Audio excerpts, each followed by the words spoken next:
Welcome back to Hot Girl Finance, another round of girl math where we decode the crazy, sexy world of money, one company at a time. So today's question, should you be using Klarna? Or is buy now, pay later just expensive debt dressed up in millennial pink? We've all seen the little pink button at checkout. Pay in 4 installments, interest-free. Split that cute outfit into bite-sized payments. No credit card drama, no interest. But consumer groups and regulators have been raising flags about buy now, pay later for a while. It can quietly nudge you into spending more, and it can make debt feel less serious than it actually is, especially for younger users. So what's really going on behind that pink button? Part 1. How did it begin? So where did Klarna even come from? It began in Stockholm in 2005 with 3 students at the Stockholm School of Economics. Sebastian Siemiatkowski, Nicholas Alderberth, and Victor Jacobson. Sebastian and Nicholas had actually met earlier working at Burger King as teenagers. Pretty great origin story. So they're at uni and they spot a gap in early e-commerce. Customers didn't like paying before their goods arrived. Retailers were worried about fraud and non-payments, and everybody was just suspicious of everybody. That's where Klarna came in, as the intermediary, helping merchants get paid up front while letting consumers pay later.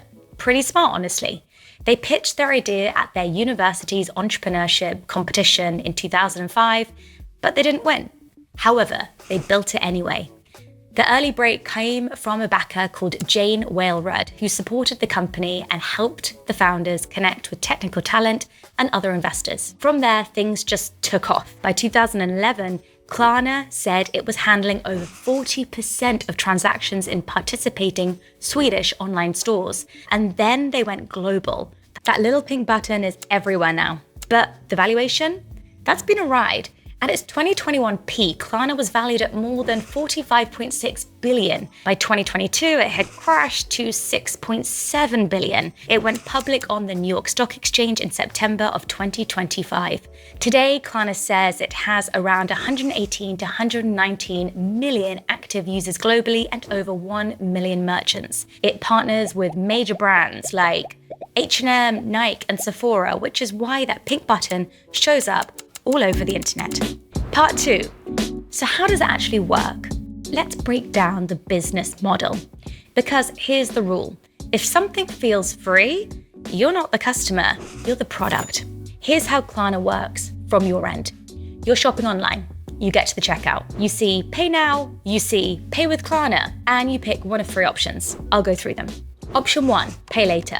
The full amount within 30 days. Option 2, pay in installments. 3 or 4 payments taken every 2 weeks, interest-free if you pay on time. And option 3, financing. You spread it over 3 to 36 months with interest that can run as high as around 36% APR depending on the product and where you live. Sounds simple, convenient even. So who's actually paying for all of this? The retailers. When you use Klarna, the merchant pays Klarna a fee. Klarna pays the merchant in full upfront, takes on the risk that you might never pay it back, and charges the merchant for the privilege. Those fees typically run around 3 to 6% of the transaction. Standard card processing, around 1.5 to 3%. Why would retailers agree to that? Because buy now, pay later grows the basket. Buy now, pay later gets people to buy more and to buy more often. That's not Klarna saying it. That's research published in Harvard Business Review. And the people who spend the most extra, the ones who used to buy small. So if you weren't planning to spend much, Klarna helps you spend more. So Klarna makes money from a few different places. The biggest one, merchant fees, around 57%. Then interest from longer-term financing, around 22%, late fees when customers miss payments, around 9%, advertising and sponsored placements inside the Klarna app, around 6%, and interchange revenue when customers spend on Klarna's payment card, around 3%. Now, quick pause on the 9%. Late fees aren't a rounding error. That's part of how this company makes money. Retailers love it because customers buy more. Customers love it because it feels free, and Klarna, collecting from both sides. So here's a challenge. If you use Klarna, Check your bank statements. How many Klarna payments do you have going on at once? If the answer is more than 2, keep listening.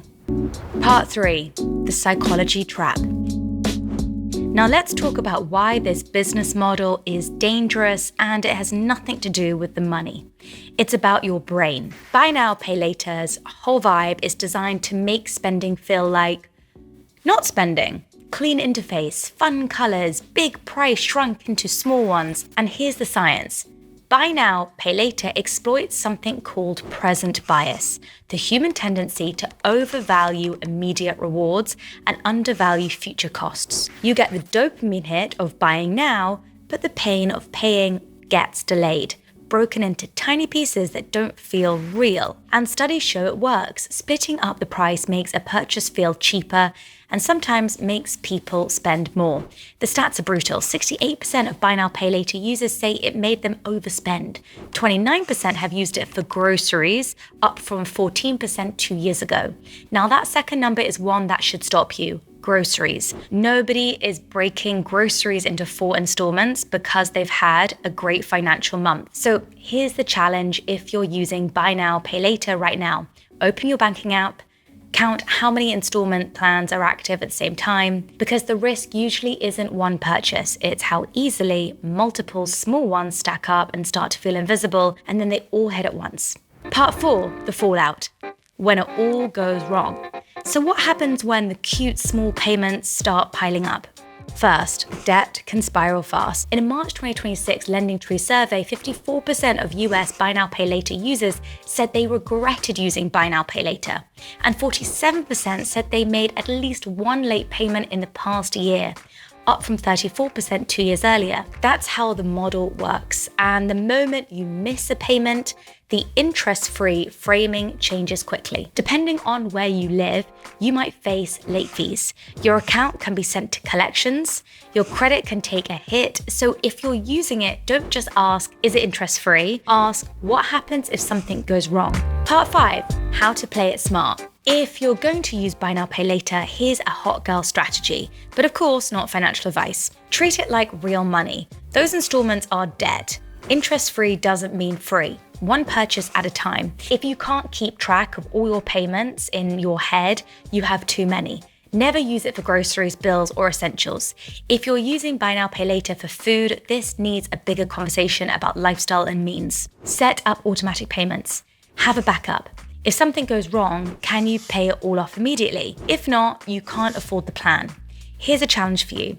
If you're using buy now, pay later right now, open your apps and add up the total outstanding balances across every plan. Write that number down. If that number scares you, time to take action. Part 6, the takeaway.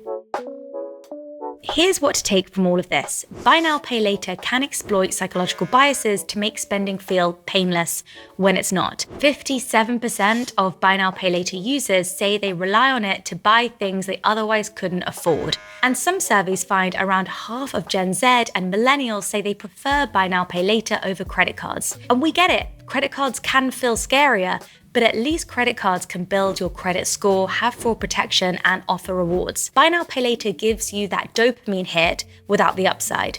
Interest-free doesn't mean risk-free.